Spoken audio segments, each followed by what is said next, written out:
guys, this is Lord Chael speaking on behalf of our show sponsor, Established Titles. Established Titles is a project based on a Scottish custom where landowners are referred to as lords and ladies. They allow you to buy as little as 1 square foot of dedicated land so you can officially call yourself a lord or a lady. Established Titles is not just about your ego. You also get to do some good.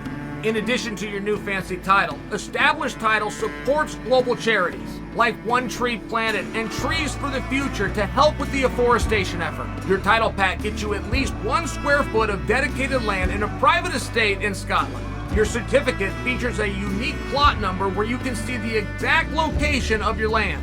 And right now, Established Titles is holding 200 plots of land right next to mine. So come join me in the Bad Guy Inc. Kingdom. Getting this certificate even allows you to officially change your name to Lord or Lady. Put it on your credit card, put it on your plane tickets, or if you're so inclined, put it on your dating profile. Makes for a great last-minute gift, and there's even couples packs that come with adjoining plots of land.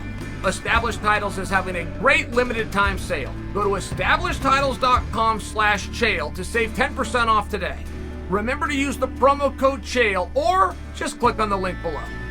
Joe Rogan's got a podcast called The Joe Rogan Program, and he was talking about Andrade. Now, Andrade is the gentleman that just fought John Lineker over and won championship. Are you guys not aware of what happened here?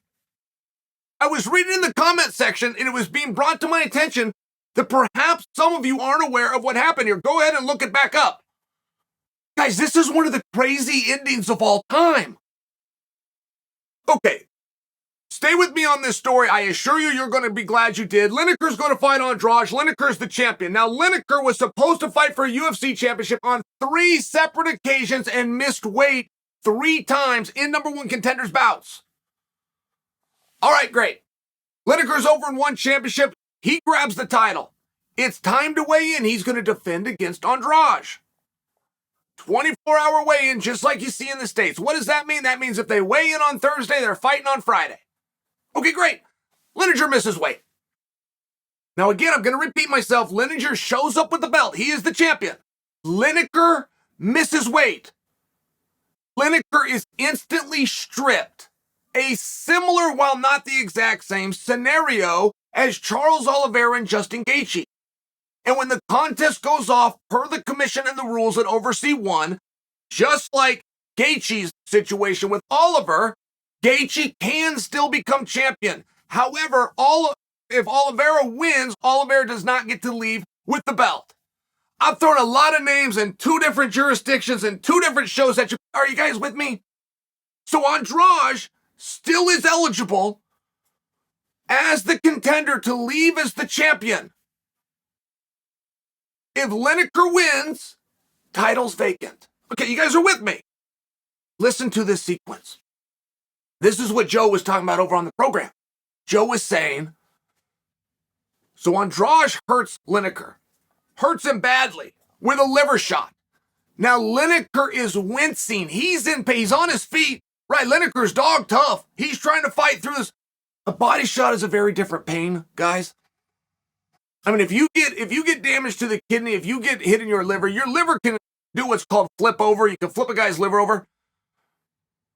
It will be a debilitating pain that I'd have a very hard time explaining to you in words. I think usually when you guys think of pain, you think of ow, ow, ooh, ow. But there's other pains that will actually debilitate you. They'll actually stop you. You cannot stand. You cannot, it will force you down. It will stop your ability to breathe air. And some of these body shots can really do that. And Lineker took one somewhere along those lines, okay? Lineker's hurt. Lineker's stumbling around. Lineker's trying to create space, trying to buy himself a little time. Andrade comes in, boom, knees him in the balls. Lineker cannot go on. He was hit in the balls. The referee saw it. The referee must step in and give him his 5 minutes. When that is completed, Lineker cannot continue. Referee stops the contest, calling it a draw. What do you do with that? I do not believe that was called wrong. I believe that was called correct. I don't second guess the referee. What would have you done? If you were officiating, what would have you done? If you were Lineker, what would you thought was fair thing to be done? If you were Andrade, what would you say objectively is the fair thing to do? And if you put yourself in each of those three positions, I don't think you as a human being come out with the same answer. I would have the same, but I'm objective. I'm not afraid to say when I was wrong. Like that time that I was wrong because I thought I was right. Turned out I was right, but I thought I was wrong. I was a man about it, and I admitted that I had it right the whole time. But I don't think that most of you would do that. I don't think any of you would do that. Andrade, who's the only one that's eligible to become champion, hurts Lineker with what generally is a fight-ending technique. When you hit the guy in the liver and he winces and he sees, you don't recover from that. That could take you 2 weeks in some scenarios, just to share with you a liver shot. It could take you 2 weeks to make a full recovery. This is how debilitating and painful it is. And it goes from 0 to 60 real fast. Like once you wince and once you bend down to that side, once you start creating this, once you make that face, you don't generally just shake it off. Now, I'm just sharing because that's not relevant anyway. We don't have to adjudicate that in the least because we're throwing it out. We're throwing it out because while he was still in fair play and prior to the referee stopping the contest, a corner throwing it in or Lineker saying, no mas. Prior to all of that, which means we're in good time. In the good time of the fight, then came a finishing technique by Andrade, which went below the belt, which did get called by the referee. Now, the referee must act within good faith to what it is he called, not what it is he would suspect. Not what he thought was going to happen or what even was likely to happen, which is Lineker not being able to continue on because of the body shot. He must turn to Lineker and say, after the duration of time, which was 5 minutes, can you continue? Now, the spirit of that is, of course, to Lineker. Do your nuts hurt? The illegal blow that happened, is that stopping you from continuing? But that's not what the rules say. Lineker could say, for any reason, he could have had a swollen eye and that swelling just got too bad. I mean, do you understand what I'm saying? I'm only saying this because I don't know of a time that that's ever been tested. I've never seen a call quite like this. Do you rematch him? That would be a very seemingly good thing to do, but generally you would lean towards the power of a rematch if Lineker was the one that was about to win. Because Lineker was the one that was hurt because an opportunity was taken from Andrade. If you put Andrade back in that same spot, you're now also rewarding Lineker who missed weight in the first place. Do you try to rectify that? Do you acknowledge the good work that Andrade did, bring him a whole new opponent, and you put the belt up there? Maybe. Justin Gaethje never got a second try. He had a disadvantage. He never cried foul ball, never spoke up for him once, and we moved right on with it. Maybe. Very peculiar rule. Or a very peculiar happenstance. Perfect application. That referee, that was a perfect application of the rule.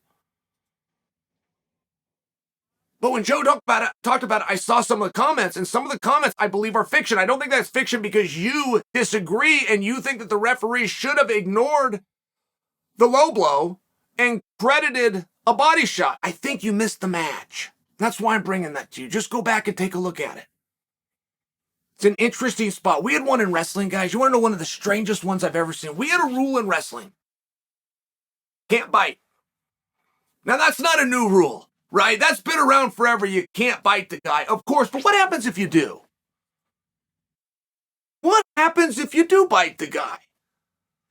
Okay, so we moved to a time in wrestling where it's an automatic disqualification. But there was an error within the rules. If you have bite marks, your opponent is disqualified. That's the way the rule read in wrestling. You see the problem, or perhaps you don't. Perhaps you don't see the problem. Let me tell you what it was. And I saw this firsthand when a guy, who will remain unnamed, teammate of mine, is losing a wrestling match and reaches down and bites his own arm. He bites his own arm, he stands up and he shows the referee. Now the corner is, they said, no, he bit himself. Referee was duped. Referee had been had. But more importantly than that is the rule said if there's bite marks, that guy's disqualified. The rule did not say the referee must see you biting him.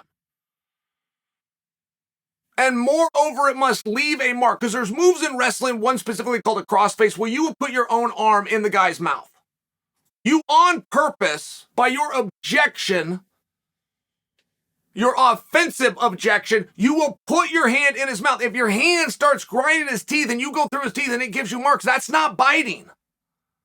So it's up to the discretion of the referee, and it's very important that the official sees that. That's the way the rule used to read. It's the way the rule does read again, but there was a 3-year period where it didn't. If there's bite marks, he's disqualified.